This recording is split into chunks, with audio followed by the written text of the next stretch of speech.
E-cigarette, a burning question for U.S. regulators. At the Henley Vaporium, one of a growing number of e-cigarette lounges sprouting up in New York and other U.S. cities, patrons can indulge in their choice of more than 90 flavors of nicotine-infused vapor, ranging from bacon to bubble gum. The lounge, located in Manhattan's trendy Lower East Side, features plush seating, blaring rock music, and fresh juice and coffee.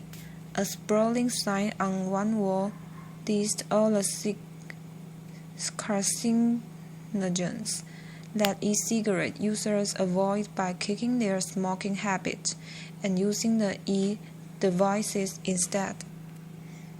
But the growing popularity of e-cigarettes has not escaped the notice of the industry's critics, who have stepped up calls for new regulations, including bans on their use in public places, even though the scientific evidence about exposure to their vapors remains inconclusive. Selling for about $30 to $50 each, e-cigarettes are slim, reusable metal tubes containing nicotine-laced liquids. They come in exotic flavors. When users puff on the device, the nicotine is heated and releases a vapor that, unlike cigarette smoke, contains no tar, which causes cancer and other diseases. The product, introduced in China in 2006, has become a worldwide trend, at least in part because it may help smokers of regular cigarettes break the habit. It's an addiction. Not everyone can quit cold turkey, said Nick Edwards, 34, a Henley employee who says he kicked a 15-year cigarette habit the day he tried his first e-cigarette. E-cigarettes give you a harm reduction option. That's one reason why the market for e-cigarettes is expected to surge, reaching $2 billion by the end of 2013 and $10 billion by 2017, according to Bonnie Herzog, an analyst at Wells Fargo Bank in New York. Herzog said the U.S. market alone could top $1 billion this year. She predicts that by 2017, e-cigarette sales will overtake sales of regular cigarettes. That estimate does not take into account the impact of potential government regulations on sales. E-cigarettes may help smokers save money too. Edwards, for one, says he cut his $60 monthly cigarette bill in half when he switched it. On top of the cost of the device, the smoking liquids cost around $10 per refill.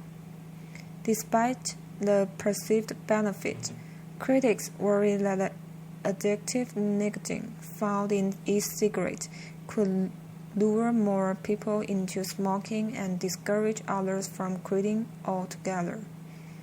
Essentially, e-cigarette companies are selling nicotine addiction, said Dr. Neil Schluter, Chief Scientific Officer for the World Lung Foundation, which advocates for tobacco control.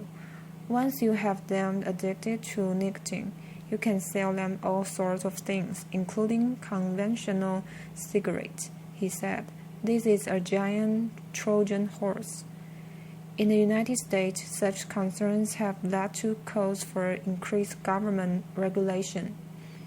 The U.S. Food and Drug Administration currently has no regulations on e-cigarettes, but it is expected to release rules this month that would extend its tobacco product authority over the devices. New FDA rules could follow. Further research is needed to assess the potential public health benefit and risk of electronic cigarettes and other novel tobacco products. said Jenny Hadisky, an FDA spokeswoman. To be sure, no one is expecting the federal government to go as far as Brazil, Norway, and Singapore, where the devices are banned outright. In the United States, Utah, North Dakota, Arkansas, and New Jersey have already passed legislation outlawing e-cigarettes wherever smoking is prohibited. Other jurisdictions are considering new rules of their own. New York City could decide as early as next week whether to prohibit e-cigarette use in public places. Under Mayor Michael Bloomberg, who leaves on January 1st, New York was one of the first cities to ban e-cigarette smoking in public places, and its decision could influence Chicago and other cities that are considering similar controls. The outcome is crucial for tobacco companies, which are working on the devices to make up for a sharp decline in sales of regular cigarettes in the United States. Smoking among U.S. adults dropped to 18% in 2012 from 24.7% in 1997, according to the Centers for Disease Control and Prevention. Reynolds American Incorporated, which makes Camel cigarettes, began selling its Vuse vapor cigarettes in Colorado retail stores in July and plans on expanding nationwide by mid-2014. Other companies have also dipped into the e-cigarette business too. Last year, Lorillard Incorporated, maker of Newport cigarettes, acquired the best-selling Blue E6 brand, while Altria Group Incorporated, best known for their Marlboro brand, follows suit in August with the launch of Mark X e-cigarettes. As society is transforming, so much the tobacco industry, said Reynolds spokesman Richard Smith, it's just good business sense. The arrival of big tobacco could mean the fierce competition for small e-cigarette companies that do not have the resources or experience to deal with tight government regulation. But many e-cigarette companies say big tobacco is late to game and has a lot to catch up on. They are going to need to boost up their game if they want to compete, said Christina Lopez, a saleswoman at Smokeless Image, an e-cigarette shop that sells smaller brands in Hoboken, New Jersey. To be sure, there is still a dearth of scientific evidence about the safety of e-cigarettes and their effectiveness in helping smokers quit. For regulators, the big question is, are e-cigarettes a treatment for ubiquitous or gateway product to nicotine addiction? Supporters say some e-cigarettes allow users to slowly reduce their nicotine intake and wean themselves off nicotine completely. A study published in the September issue in Lancet, the British medical journal, said that e-cigarettes are as effective as nicotine patches for smokers trying to quit.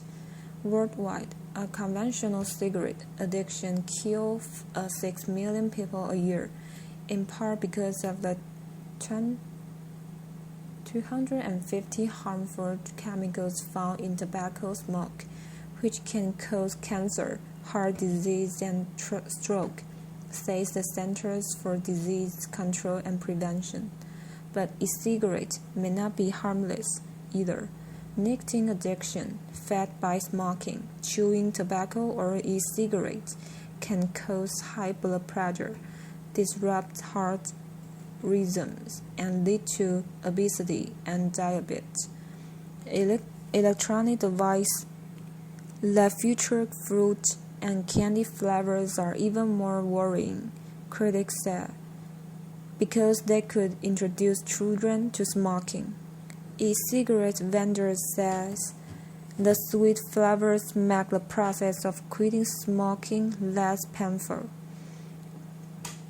By taking a sort of Willy Wonka fun approach to a serious matter, it breaks down people's perception of e-cigarettes, said Talia Ansenberg, owner of the Henley Vaporium, referring to the fictional candy maker. The Centers for Disease Control and Prevention said 10% of high school students surveyed reported using e-cigarettes in 2012, up from 4.7% in 2011. About 60% of current users are over 35 years old, and 43% are college educated, according to Reynolds American. 12 states, including New York, have passed laws preventing e-cigarette sales to minors. At a hearing on the proposed New York City ban on e-cigarette use in public places, Health Commissioner Thomas Farley said allowing it could glamorize all types of smoking and encourage teenagers and children to take up the cigarette habit. While more research is needed on electronic cigarettes, waiting to act could jeopardize the progress we have made over the last few years, he said. The next news is new cockroach species replacing oriental roach in southwest U.S. From the garages of southern California to the apartment of Philadelphia, oriental cockroaches have reared their heads wherever there is moisture and rubbish or leftover food. But at least in the southwestern United States, and perhaps soon in a town near you, a new species of the cockroach is replacing them, Turkestan cockroaches.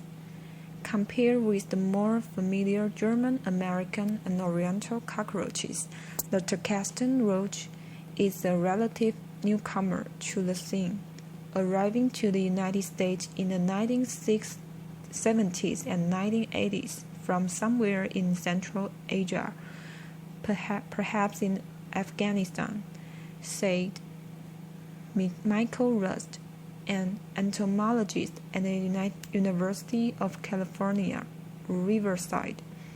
These cockroaches were first spotted near military facilities and likely hitched rides on equipment and troops returning from these areas, Rust said. The other roach species have been around for more than a century, and American cockroaches have been in the country for more than 400 years, Rust said. In places where you see the oriental roaches in the past, you are finding these Turkestan roaches, Rust told Live Science. The replacement is likely occurring because Turkestan roaches lay more eggs and mature more quickly than oriental roaches, Rust said. The Turkestan roach reproduces about twice as fast as the oriental roach, going through 6 to 7 generations in a 5-year span. Both species are commonly called water bugs and look similar to each other, except for the adult males. For the reason, in the Southwest, it has gone unnoticed for years, Rust said. Turkestan males are lighter in color and also have complete wings, whereas oriental roaches only have partial wings that don't allow them to fly, Rust said. Adults of both insect species measure about 1 inch long. The roaches are further described in a study by Rust and colleague Tina Kim and published recently in the Journal of Economic Entomology. Rust speculated that some Turkestan roaches could be spread through their cell on the internet, where they are bought and sold as live food for reptiles and other animals. They are ideal for such a purpose, since they breed quickly, and unlike some other roaches, cannot climb smooth surfaces, such as a glass aquarium wall, he said. Turkestan roaches are well established in the southwest and certain areas in the southeast, often dwelling around houses, favoring basements, equipment boxes, and other areas not in people's immediate living space. In the northeast, however, there are places where they have been reported living in people's actual living spaces, like kitchens and bathrooms, and this will probably become more common, Rust said. Chances are that the Turkestan roach will do well in those situations, Rust said. The next news is experts question school's decision to suspend 6-year-old for kiss. A Colorado school followed its zero-tolerance sexual harassment policy in suspending a 6-year-old boy for kissing a girl on the hand. Such policies can be problematic, experts said. As a result of kissing a fellow student on the hand during class, 6-year-old Hunter Yelton now has a permanent record.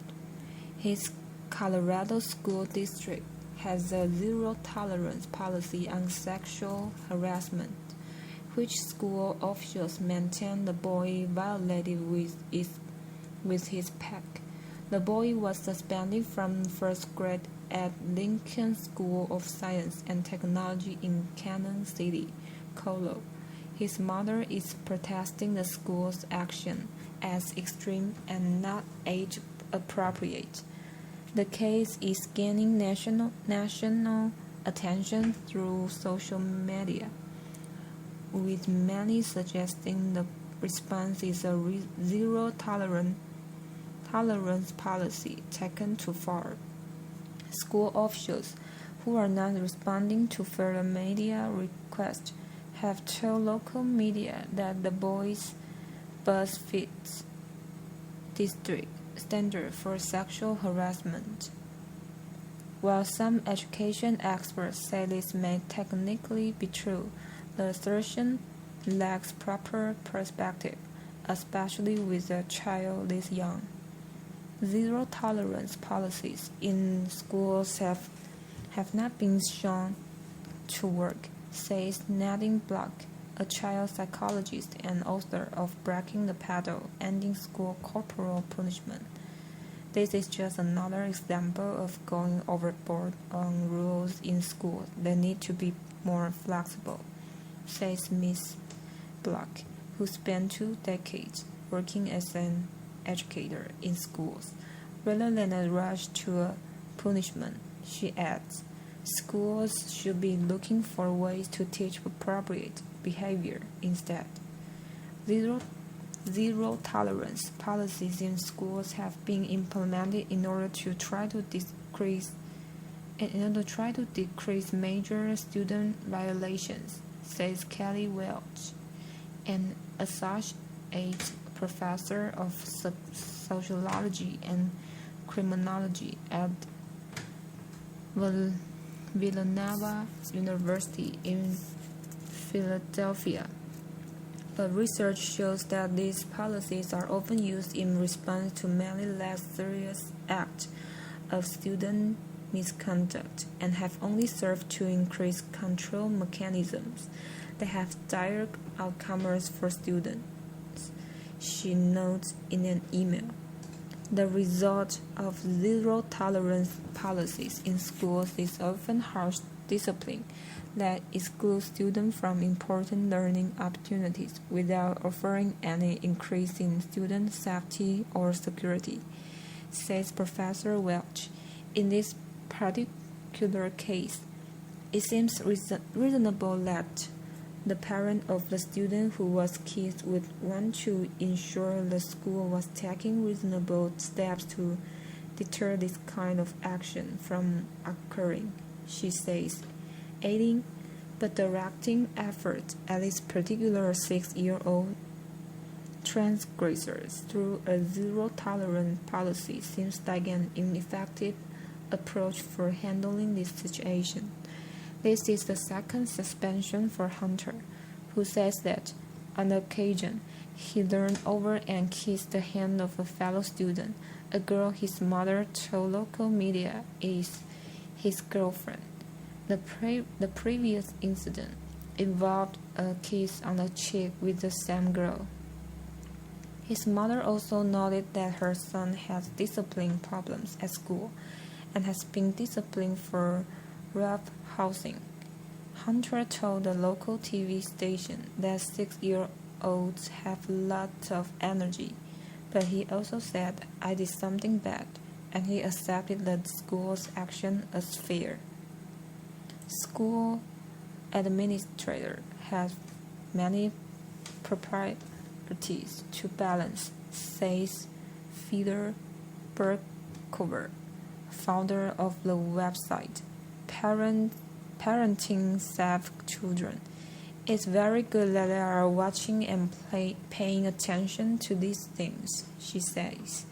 Nonetheless, it cannot be a good thing for a 6-year-old child to be told he has to leave school just for kissing a girl, says Miss Berkover. Rather, she adds, the school should look for a teachable moment in this, helping the kid to understand what age-appropriate sexual behavior is.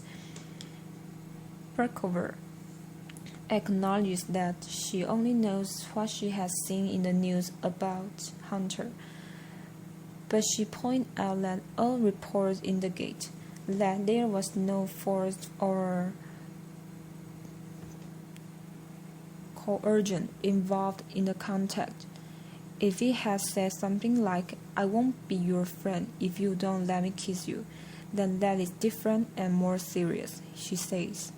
From all accounts, she notes, this is developmentally predictable and age-appropriate sexual behavior for a 6-year-old. Instead of punishment, she adds, the school should look for ways to teach children about boundaries when it comes to expressing appropriate affection. The public may need to respect boundaries as well, point out Paul Hewitt, professor of educational leadership at the University of Arkansas in Fayetteville. He was a California school administrator for 17 years, during the era when the first zero-tolerance policy were implemented. He suggests that school officials work very hard to be fair to individual students, even with strict policies. Before the general public jumps to conclusions about the unfairness and even silliness of this situation, it might be good to step back and recognize that we don't know what other behaviors this student has exhibited, and because he is a minor, we don't have a right to know, he says via email to invoke Paul Harvey. It is likely that we don't know the rest of the story. The next news is South Africa admits error over schizophrenic Mandela signer. A South African sign language interpreter accused of miming nonsense as world leaders pay tribute to Nelson Mandela defended himself as a champion signer on Thursday, but said he suffered a schizophrenic episode during the event. The interpreter, 34-year-old Thompson Ka Genji, told Johannesburg Star newspaper he started hearing voices and hallucinating while on stage, resulting in gestures that made no sense to outraged deaf people around the world. There was nothing I could do. I was alone in a very dangerous situation. I tried to control myself and not show the world what was going on. I'm very sorry. It's the situation I found myself in, he told the paper. The government admits Genji was not a professional interpreter, but played down security concerns at his sharing the podium with world leaders, including U.S. President Barack Obama, at a memorial on Tuesday. He was procured. He did not just rug up.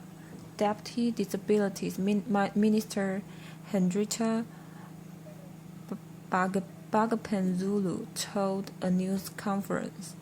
Did a mistake happen? Yes, he became overwhelmed. He did not use the normal signs. We accept all that. After the memorial, South Africa's leading deaf association denounced him as a fake, making up gestures to be put into the mouths of Obama and his South African counterpart Jacob Zuma. Genji said he did not know what triggered the attack and said he took medication for his schizophrenic. At the White House in Washington, a Secret Service spokesman said it was up to the host organizing to handle program items such as stage participants or sign language interpreters. For the purpose of this memorial service, this would include vetting them or criminal history and other appropriate record checks, said the spokesman, Brian Leary. He said security measures agreed upon by the U.S. Secret Service and South African government security officials had been in place during the memorial, where President Barack Obama had delivered an address.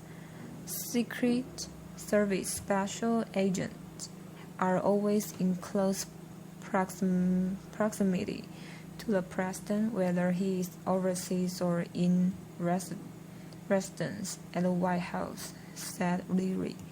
Besides the security issues, the controversy has cast a shadow over South Africa's 20-day farewell to its first black president, who died a week ago at age 95. It also heaps more pressure on Zuma, who is fighting a slew of corruption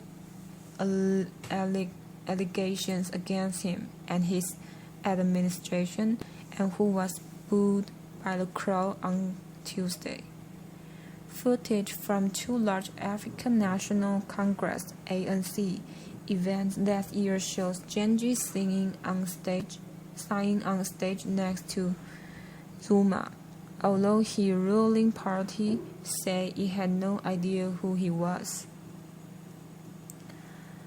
In a radio interview, Genji said he was happy with his performance at the memorial. Absolutely. I think that I've been a champion of sign language, he told Johannesburg Talk Radio 702. When contradicted by Reuters, he said he could not understand why people were complaining now, rather than after other events. I'm not a failure, I deliver, he said. The publicity surrounding Genji's unconventional gestures, experts said he did not know. Even basic signs such as thank you or Mandela sparked a frantic hunt for him and his employers. Genji said he worked for a company called SA Interpreters, hired by the ANC for Tuesday's ceremony at Johannesburg's 95,000-seat Soccer City Stadium. Attempt by Reuters to track down the company were unsuccessful. Bagapan Zulu said its management had fled a glare of publicity with the suggestion that it had been providing substandard interpreters for some time. We managed to get hold of them, and then we spoke to them wanting some answers, and they vanished into the thin air, she said. It's a clear indication that over the years they have managed to get away with this. The death of Nobel Peace Laureate Mandela has led to an outpouring of grief and emotion, combining with celebration and thanksgiving among his 53 million countrymen and millions more around the world. Thousands more mourners called to say goodbye to Mandela in Pretoria, although that too has not been without its problems. In the absence of sufficient drinking water and toilets, several people passed out on Wednesday, and on Thursday social media reports that some mourners had photographed Mandela's body, defying the wishes of his family and the government. The Department of State Security said in a statement that a purported photograph of Mandela's remains was a fake and urged people to delete it. It said there were no plans to release an official photograph of Mandela lying in state. His body will lie in state for a third day on Friday before being flown to the Eastern Cape to be buried on Sunday at his ancestral home in Cornwall, 700 km south of Johannesburg.